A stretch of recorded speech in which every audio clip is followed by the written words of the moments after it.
welcome back to my channel, or welcome if you're new. Today's video is going to be everything organization. I'm actually really excited to be filming this video just because I love talking about little tips and tricks to organizing and managing your time. I think that's actually my most watched videos that I watch on YouTube, and just I love watching people organize their notes and their time. Is that weird? It's just super satisfying to see how somebody can manage their time in such a great way to where they're getting everything done. They have time for hobbies, they have time for family, they have time to get their stuff done, and they don't feel overwhelmed. I really like the idea of just balancing my life and my time so that way I don't feel stressed, I don't feel overwhelmed, and I don't feel like I'm working all of the time. I think my number one asked question in my Instagram DMs is, how do you manage time? I'm not perfect at it, and I definitely do get really lazy. There are days where I just, if I don't want to do it, I'm just not going to do it.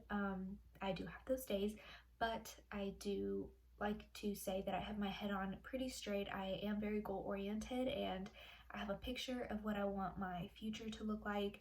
I want to graduate, I want to get stuff done after I graduate, I want to have a successful career and a successful life. You know, my version of success may not be the same as your version of success, but that's the beauty of it. And I think having those goals and those priorities and just a vision of what you want your future to look like, and just really balancing your everyday life just makes you a happier person, and it really helps keep you motivated.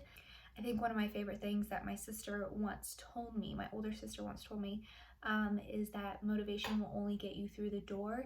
It only gets you so far, whereas discipline is what keeps you going to the end of the finish line. Pretty much motivation will get you excited, it'll get you started, it'll even last you maybe a week or two, but discipline and knowing that you have to get it done even when you're not motivated is what really keeps you going and what gets you to your goals. Motivation is very temporary, feelings are temporary. Discipline is what wakes you up in the morning. It's what gets you doing your good habits. It's what gets you to do your to-do list, to get your things done, to be balanced, to be organized. That is all discipline. So that's a little tip for those of you who do feel lack of motivation. It's normal. We're not always motivated. Give yourself like a time to just get your head together and get everything together, and then keep going. So that's my tip for lack of motivation. Okay, this intro is already long enough, so let's get straight into the video. I have everything written down. I'm going to show you exactly how I do it, and hopefully it's fun to watch. So down here, if you can see, I have all of the different calendars. So you pretty much just go to, like I said, I'm very new to this, but you go to other calendars down here, you click add other calendars, and you can create a new calendar. You write the name, then you create it, and then it adds it to one of these calendars down here. So as you can see, I have a bunch of different calendars. I'll go ahead and read them off for you. I have a calendar for YouTube, my active calendar, so like working out, I am trying to schedule that a little bit more consistently. My podcast days, reminders, school, so this would be due dates and class time. Study, so these are my study goals, tasks, and work whenever I start working, which would be this day. So a lot of the times what you can do is, if you want to schedule something on a day, you'll go ahead and double tap and it'll take you to this screen. This is where you write down what the event is. You can change the days. You can do all day, which is something I usually do. You can repeat it. And here's the options that you have to repeat a specific reminder.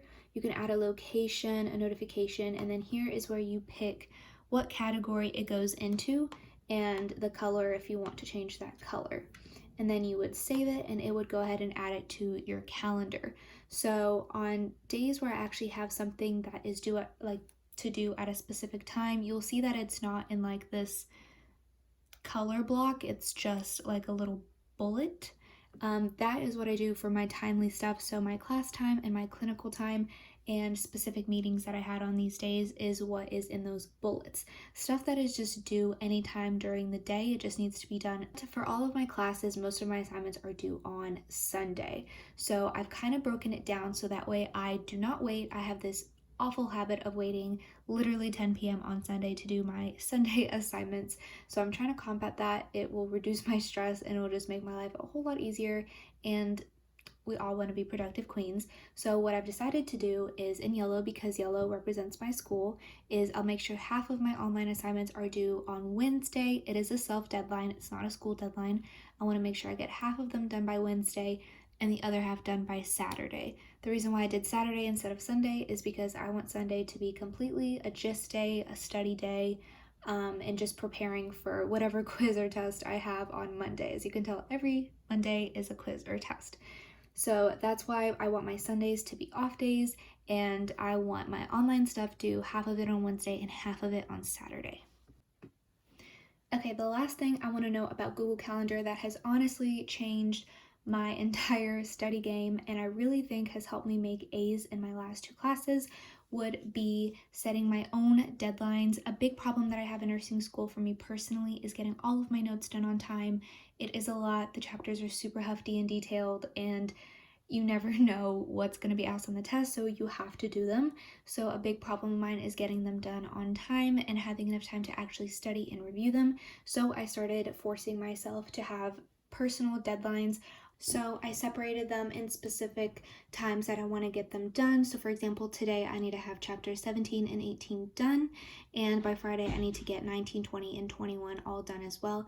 And then I have another deadline for Sunday as well.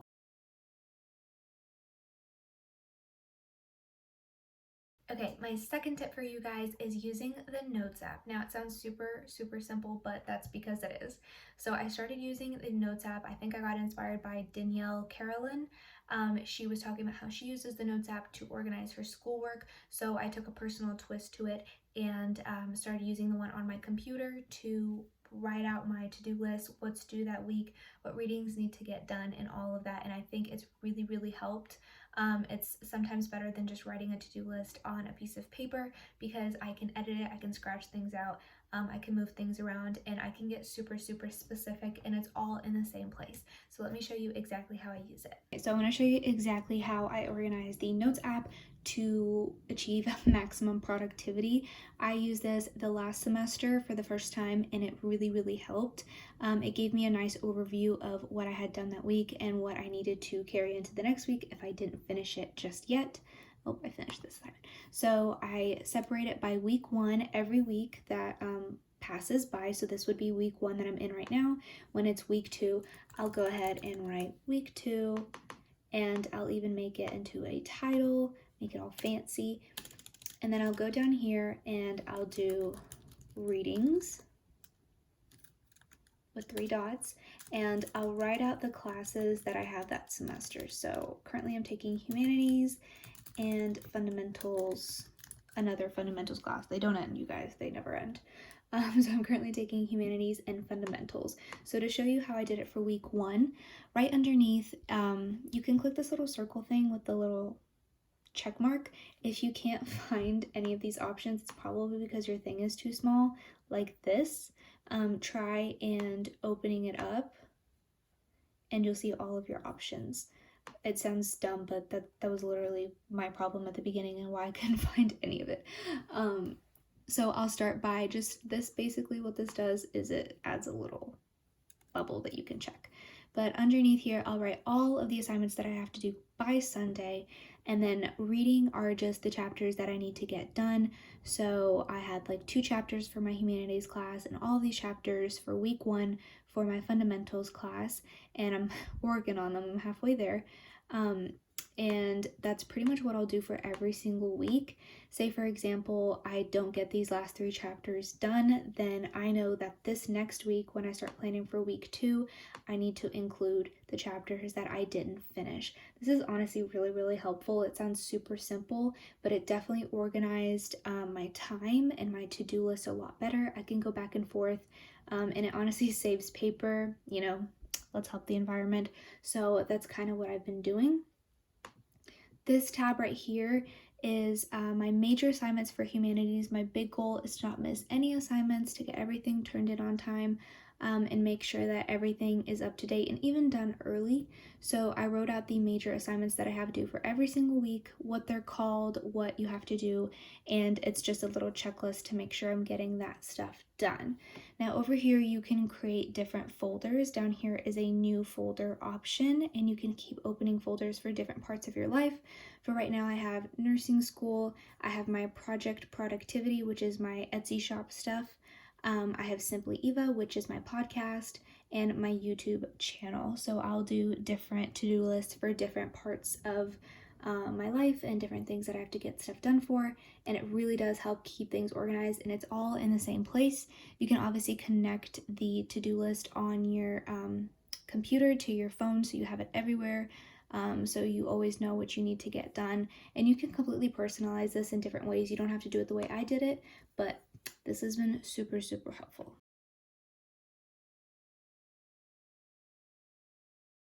Okay, my third tip for you guys, and this is particularly for school organization, is creating a reading list. Now, as I said in the last tip, we have lots of chapters to read, lots of books to read, and we're always reading textbooks and all of that, and it does get a little overwhelming to keep track of all of it and just making sure you're getting it done. I do love using the Notes app to know what chapters I have to do and all of that.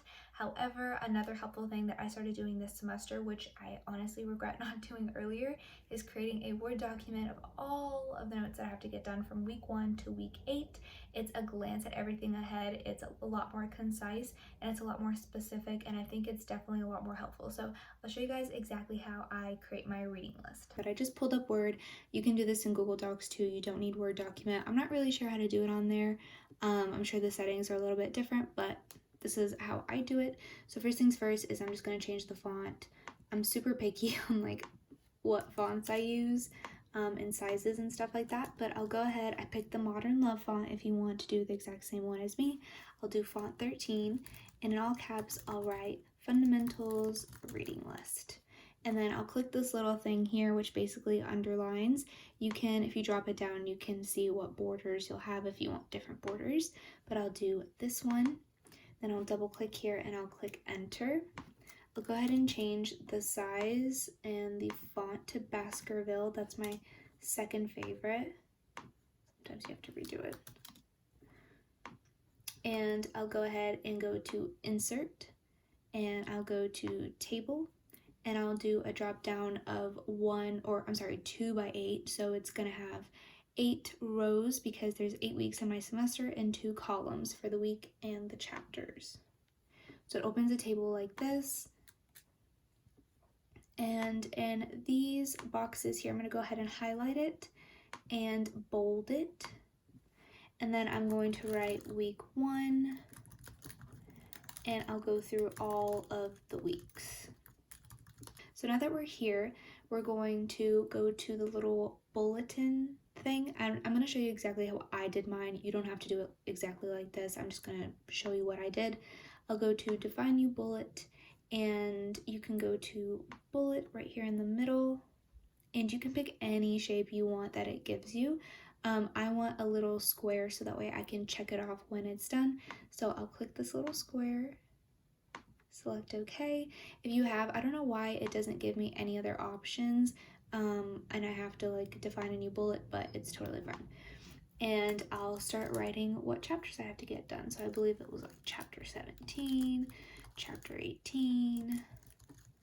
I believe there was like other chapters, and I'll actually write out the name. So I would write out the number and the name so that way you know both, because it does get confusing and it's nice to know exactly what you're learning in that chapter. You want to be as specific as possible when it comes to organizing your time and organizing your lists, because the more specific you are, the easier it is to know what you're doing, why you're doing it, and when you're doing it. This is just how it looks, and like I said, I would recommend writing the page number so you're not flipping through everything. But this is a super nice way to just know what readings you're doing, what week, what you're learning, and just to look at your progress. I feel like it's a little motivating sometimes to see that you've gotten so far in a semester, and it just keeps you organized. So I hope you guys like this tip.